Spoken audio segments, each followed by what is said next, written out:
Welcome to the Discover Montcalm podcast, where we're going to take a look at the communities, the businesses, the attractions, and the people that make up Montcalm County. Here is your podcast host, Dwayne Weed. Hello and welcome to this edition of the Discover Montcalm podcast. My name's Dwayne. I'm the host and producer. And if you can't tell, I'm at a different location. I'm over here at the Montcalm Area Career Center in the Digital Arts Studio, a class that I teach over here. And my students today are the ones that are directing this episode. So I think it's kind of cool that we get some real world experience here. My podcast today, I'm doing something a little different. I'm going back to 1927. My guest in the studio is Dr. Gary Hauck, but also AKA Rev Amble. Today, Rev Amble, welcome so much to the show, and I'd like to learn a little bit more about your life. Can you tell me where you grew up and how you came to America? Sure. Well, Hug liet ad moeten die, Mr. Weed. I'm just so pleased to be here today. Yes, as you can tell, I'm not from here. I came from Norway. Born and raised in Sogndal, Petersburg, beautiful Norway. In 1847 I was born, and I was the oldest of 16 children. So I learned early on how to be a leader, how to be a shepherd of souls. And when I graduated from high school in 1862, I decided to become a teacher. So I went to Teachers College for a couple years, and then was an ambling teacher in the farms and the villages around my hometown. But I loved teaching catechism because the schools were under the Norwegian Lutheran Church, and I thought that's really my calling. So I felt called to be a missionary and went to the mission school at Stavanger for a while and was hoping to go to Madagascar, an island off of the east coast of Africa. But that door closed. A lot of pirates and a lot of political upheaval and unrest. And so I was told about a seminary in Wisconsin in the US of A that was led by the Norwegian Lutheran Church. And so I thought, I'm going to apply there. I'm going to go to America. I'm going to be a missionary there and a pastor. And that's when I came here. 5 weeks to cross the Atlantic Ocean on the SS North Star. What a trip that was. Came here, went to seminary for a year, finished up, had my Greek and Hebrew and theology. Pastored 2 years in Iowa, and then took a long train ride to come to Montcalm County in 1874. And so I arrived in that metropolitan area of Gowan, Michigan. Gowan, Michigan. You, during your career as a pastor, how many churches did you pastor? Well, this might be hard to believe, sir, but I planted and pastored 7 churches, all at the same time, for now a period of 53 years. I had 2 in Gowan at the Big Danish Settlement and Little Danish Settlement. I had 2 in Sydney, St. Johannes on Grow Road, Dannebrog on Muskrat Road. I had a church in Trufen. I had one in Kendallville. And Winfield Township, that little village there, they later now named after me, Amble, Michigan. It's kind of awkward to have a town named after you, but that happened during your lifetime. Yes, yes. Yes. And bring us back to that time when all of a sudden you're going to say this little community that you're in is now named after you. Oh my goodness, that was that was kind of embarrassing because I think of myself as being a pretty humble man. But to have a town named after me, I even wrote to Papa and I said, wouldn't that be something if someday there's even a tavern there that might be called the Amble Tavern named after our family? So far that's not happened, but who knows? But having a town named after me, I kind of felt a little awkward walking around that town, but loved the people. And even south of Amble, there was an Indian settlement. And so we even had Indians along with our Norwegian people. And I might add that of those 7 churches, the only Norwegian congregation was the one in Amble. The rest were all Danish. You're a very busy man at this point because if you're doing 7 churches at the same time, transportation, how did you get to and fro and how long did it take you? Well, that's a good question. I think the best way to answer that is to say that I preach the same sermon 7 times a month. So week one, I would do one of the churches in Gowan and one in Sydney. And then week two, another church in Gowan, another church in Sydney. Week three, Kendallville and Truthville, and week four, Winfield Township. So I had a service at 11 o'clock a.m. and then 3 o'clock p.m. So people would say to me, Ole, aren't you a little lazy, the same sermon 7 times? And I'd say, no, wait a minute. Same text, same outline, but I tailor-made every sermon to fit that congregation. I knew my people well. So, but yes, it was quite a trek. It took some time to get from place to place. First, it was horseback, and then wagon or carriage, and then horseless carriage. Mm-hmm. So now we're going by car. Okay. And so I've had a lot of nice people who volunteer to take me from place to place. So it works out. And by the way, on that last week of the month, when I had the afternoon off, I would go to the Edmore Jail and preach. Okay. Or the Look Schoolhouse over in Ionia, or I would go somewhere myself to get my own soul fed. Sure. It worked out great. I understand your preaching style is kind of unique. How is that unique? What is unique about how you do your sermons? Well, I love theology. I love biblical studies, but I am a storyteller. So I love telling stories. In fact, I met one of the wonderful starlets from Greenville one day at the Winter Inn in Greenville, and she was saying to me that she was told by some of her folks she should be a preacher. And I said, well, that's funny, because some of my folks said I should be an actor, because when I tell stories in the pulpit, I sometimes try to change my voice a little bit. Sure. And make a point, either a Bible story or just a story from life. And I loved that, and my folks loved that. They could relate to me somehow, and I always would try to find some way to apply that truth to their lives and to how they lived every day of the week in the process. So it was a fun way to do it. We're in 1927. We are. We're here with Reverend Amble. And tell me, what was the county like during that time? What was the advancements in technology? What was growing up? What did people do besides go to work, come home? Give us a little insight to that. Well, that's a good question. I should add that I was the county clerk also for many of those years. So we would be a part of the town hall meetings. We had a discussion in the town hall one day, should the young people be allowed to dance in the town hall on Saturday nights? And I said, well, why not? We'll know where they are. They'll have their chaperones. There was a period of time when the St. Johannes Church was blown down in a tornado. We had our church services in the town hall. And so I said, as long as they clean up afterwards, okay. why not? And so, some folks said, my goodness, there's Reverend Amble promoting the dance. But I thought, I'm not the Pope. I can't tell you what to do.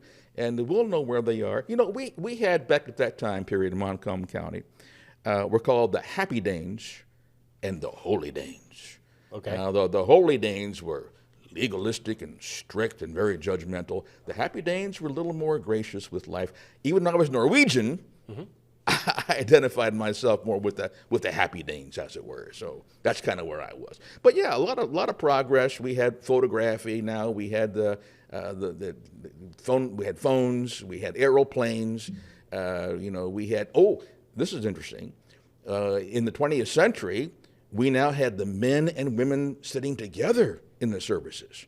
I mean, for years, we had the men sitting on the left, and of course, as you well know, women were always right. So, a lot of change. I should also say we spoke now in English. Okay. So, over the years, we used to just have services in Danish or Norwegian, but now in English. Before we go to break, what is one thing, looking back on your career, that you valued the most, and why? Well, I was told that because of my 7 congregations, that were all really one church, I was pastoring one of the largest churches in the Midwest, if not the whole country. Over 1,000 members. Wow. I married 808 couples, only 15 divorces during that time. I confirmed 1,500. I baptized 3,000. I had 2,000 funerals. So I'd like to think that I had an inroad into a wide variety of lives. So that's why when the idea of retirement came, it was hard for me to wrestle with retirement. I mean, do you put a pastor out to pastor? Yeah. I never thought about retirement, but it was suggested to me by old Doc Derby's replacement that I think about that word retire. Shall I tell you about what happened when that? Well, if we can do it quickly. Okay. So he says to me, Ole, you're not a spring chicken anymore. And so I said, yeah, I know that. My body's not what it used to be. My mind's not what it used to be.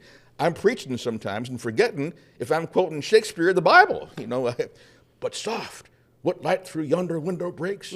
'Tis the east, and Juliet is the sun. John 3:16. No, that can't be right. So I said, I need to retire. And then they said, who do you want for your replacement? And I said, I recommend A.C. Hildegard. There's a man for you. Great preacher, great leader. And they said, but now wait a minute. What if they think he's a better preacher than you? And I said, I hope he is. I hope they do. And then they said, what about if they think he's a better leader than you are? Well, I hope they think that. I hope he is one. They deserve that. They won't think less of me because of that. But then they said, but Ole, what if they think he's more handsome than you? No worries there. Well, and it's nice because you always want somebody that's coming after you to do better than you and to take it further than you. Absolutely. And Absolutely. in my life, that I hope people do better than I have done, and I see that you have that same type of humbleness about yourself. Thank you. Yes, sir. Would like to thank you for taking time, Reverend Amble, to kind of give us an insight to what it was like during your time in 1927 and prior. We're going to take a short break and come back with more, but this time it's with Dr. Gary Hauck. We'll be right back. We'd like to thank our sponsors. West Michigan Technology and Design Solutions is your perfect choice for managed IT, website design, website hosting, and consulting services. WMTDS.com, 616-485-7600. Custom vinyl signs and Busy Bee Embroidery and Gifts is your one-stop shop for embroidery, vinyl, screen printing, and engraving needs. Go to cbsdbusybees.com or call 989-261-7446. And DW Video, your film and videotape specialist. They design websites and business videos that tell and share your story. dwvideo.com, 231-250-9624. Now, back to our podcast. I'd like to welcome you back to the Discover Montcalm podcast, where I have Dr. Gary Hauck with me today. Call me Gary, please. That's fine. Thank you. All right. And it was nice that we went back into the 20s in character. It was fun. For the first part of the episode to kind of let people know a little bit of history in Montcalm County. Before we get into talking more about, your books and some of the things that you have done. Sure. In your life, who has been the most influential to you and why? Ooh, my goodness, that's a great question. Probably the young pastors that were initially mentoring me as a young teenager. I think of two of those right now. One was Bucky Walters, and Bucky was a young preacher, probably in his 20s, who was a very lighthearted man. He had a great sense of humor. He had a great love for God and a love for history. And that's the second individual that would have been influential, was a man who was also a history teacher.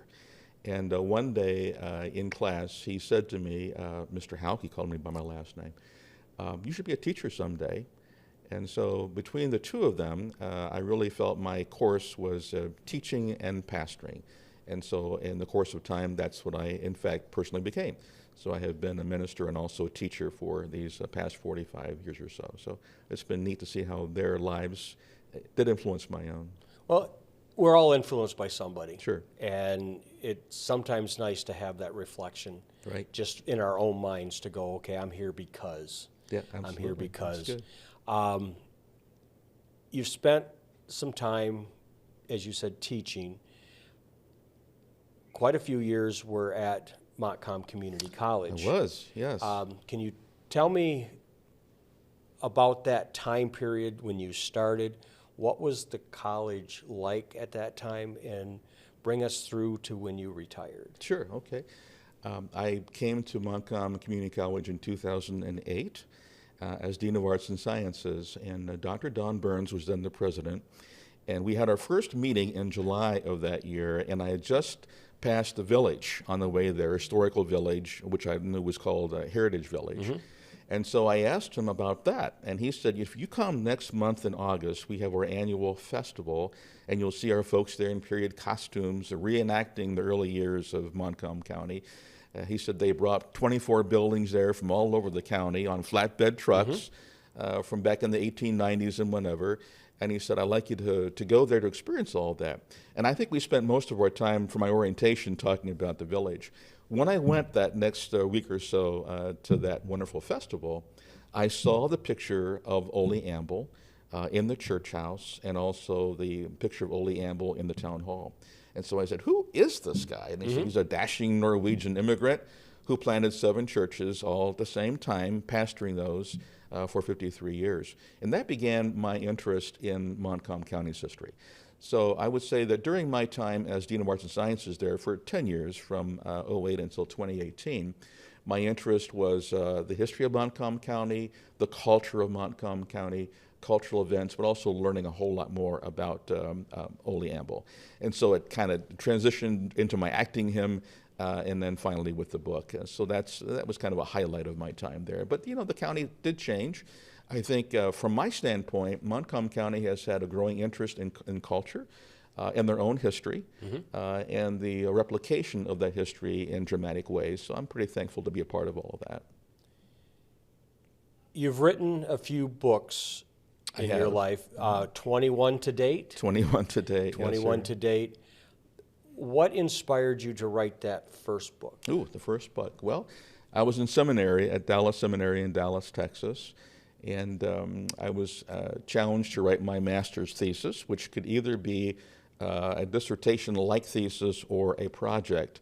And so when I said, what do you mean by a project? They said, well, you can write a book and use the principles you've learned in your classes, and that can be your master's thesis. And so at that time, churches all throughout the country were going through extremist tangents in a wide variety of ways, politically, socially, and so forth. And so I wrote a book on bringing balance to the local church, and I called it, Is My Church What God Meant It to Be? And I submitted that to publication. Accent Books published it, and it took off. Within a few months, we sold 150,000 copies. I was pleased to receive the Gold Medallion Book Award nomination for that. It was translated into Spanish and German, Russian, and other languages. And so I thought, wow, this is really amazing. And so that kind of set me off on that path. So from that book, others came in history, culture, travel, and others as well in religion. Out of the 21, do you have a favorite? The Ole Amble book. Because that's the history and that's the character that you encompass. Sure. Yeah. And for those of you that have just tuned into this podcast a little later, check out the first part of this podcast where Gary actually plays Reverend Amble in character and talks about his time back in the late 1800s, early 2000s. Sure. Can I tell you how that happened? How it came to pass? I shouldn't say it early 2000s, 1800s to 1900s. Yeah, exactly. Sure. Yeah. So how that really happened is I taught a course in local history at the college, and we actually used the village for our classroom. And I asked my students to each adopt a figure from history to research further, and I took Ole Amble. So the more I learned about him, I suggested we all act this out for our festival that year at the village, and so we did. And then about a year or so later, our museum in Greenville was going through a capital campaign and suggested we find some creative ways to raise funds. Sure. And so I said, what if I act out the story of Ole Amble in the Barn Theater? And so they said, that'd be great. So I found this costume with the help of others, and was able to act out his life story. I did more research to do that. The late Nels Hansen from the Danish Center in Greenville was a wonderful help to me, as was Katie Arwood, the librarian at MCC's library. So I found more information about him. Acted out that role in the Barn Theater, standing room only. We had the place packed out, and we were able to bring in some funds for commission. And that kind of fit right into you exploring more of an actor. Exactly, sure. And you can kind of, say, teacher by day, actor by night, or whatever, however that goes. Sure, exactly. There's always a second personality within all of us that sometimes needs to be, and in this case, you found the acting, bug to bring some local history. As we wrap things up here, what are some key points about Montcalm County that you think are important for people to understand today? I think Montcalm County is finding itself in culture. We've known for years that we are an agricultural county. We kind of lead the way with potato crops in the state. Many of those become potato chips used around the world. But what I've discovered is with the Montcalm Area Art Association, with the Reading Council, with the concerts that are produced, with the emphasis in the high schools on culture and what you're doing here at MACC, there's a much more growing interest in the arts and culture than I'd ever realized. And so I think Montcalm County is going through a wonderful awakening for the arts and the sciences and just the general knowledge of the world around them. So I'm excited to be a part of all of that. Well, I want to thank you for taking time out of your day to come here happy to do it. It's play fun. a part in the first part of the episode and talk to us more about some of your books. Where can somebody find and contact you? Do you have a website, a social presence? Could you tell us about that and repeat it a couple times? Sure. My website is GaryHauck.com, GaryHauck.com, and it has my books and my background and some videos. I was in Art Prize this year, so my Art Prize piece is on there as well, about my travels. I've been to 104 countries in all 7 continents. Sure. One of my books is about those travels, and I have more about that there. But yeah, GaryHauck.com. My books are all on Amazon.com. Or also through Barnes & Noble or iUniverse.com. So those are ways to get those books. Well, thank you so much for sharing a little bit of history and a little bit of what has gone on in Montcalm County. My pleasure. Remember, you can find all of our information on Instagram, Facebook, and YouTube at Discover Montcalm and Discover Montcalm Podcast, as well as going to discovermontcalmpodcast.com to check out all of our episodes, and you can put them into your favorite podcast browser, and every time we release a new episode, it'll go out. So thank you again for stopping by here at the Montcalm Area Career Center in the Digital Arts Studio. Yeah, it's great. This piece was edited and produced by my digital arts students, so thank you so much. And remember to buy and shop locally.